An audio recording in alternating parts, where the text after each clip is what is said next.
என்னடா வரலாறு? இந்த வர கேட்டா உங்களுக்கு புல்லரிச்சிரும். புல்லரிக்கிறது பல்லரிக்கிறதெல்லாம் அப்புறம் பாப்போம். சொல்லு.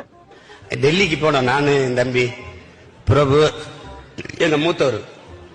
இன்னொரு நிலையத்துக்கு வரும்போது பிரபு வண்டியை கொஞ்சம் பின்னாடி எடுத்து விட்டு வரேன்னு அங்க நின்றுட்டான். நான் முன்னாடி போயிட்டேன். எங்க மூத்தவர் வந்து தம்பி தம் போட்டு வரேன் அப்படின்ட்டு அங்கிட்டு போயிட்டாங்க. திடீர்னு பாத்தீங்கன்னா சுத்தி என்னை ராணுவம் வளைச்சிருச்சு ராணுவம். பிரபு அப்படியே பதறிட்டான், என்னன்னு தெரியல. இந்த இடம் தான் தெரியலீங்க இடம். மனசை தேத்திக்கங்க, பயந்துறாதீங்க. நான் பயப்படல, நீ தைரியமா சொல்லு. எங்க மூத்தவர் அப்படியே கட்ட பாதி அப்படியே நிக்கிறாரு. சுத்தி நின்றுட்டு கட்டி பிடிச்ச அண்ணா ஒரு போட்டோனா, அண்ணா ஒரு செல்ஃபினா.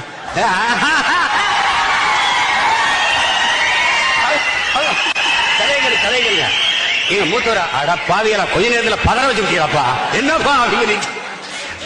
ஐயா நாங்க அண்ணனை ரொம்ப பிடிக்குமியா ஐயா, நல்லா பத்திரமா பாத்துக்கிட்டு போட்டோ எடுத்துட்டு கடைசியா 300 போகல அந்த ஏரோ பிரிட்ஜ் இது இருக்குங்க, அதுல போகும்போது அப்படி துப்பாக்கி தூக்கி அப்படியே வந்து 5 நிமிஷத்துல ஏற்றி விட்டோன்னா அப்படி சல்ட்ட போட்டோன்னே, தம்பி இதனாலதான் தம்பி இந்த பயலுக்கு பதவி விட்டு கீழே இறங்க மாட்டேங்கிறாங்க, நமக்கு இந்த 10 நிமிஷத்துல பரபரப்பாயிருங்க. தம்பி ஒரு மனுஷன் போய் பேசலாம், ஆனா ஏக்கர் கணக்கில் எல்லாம் பேசக்கூடாது. அது எப்படா நெஞ்சில கொஞ்சம் கூட ஈரம் இல்லாம இவ்வளவு பெரிய பொய் சொல்ற?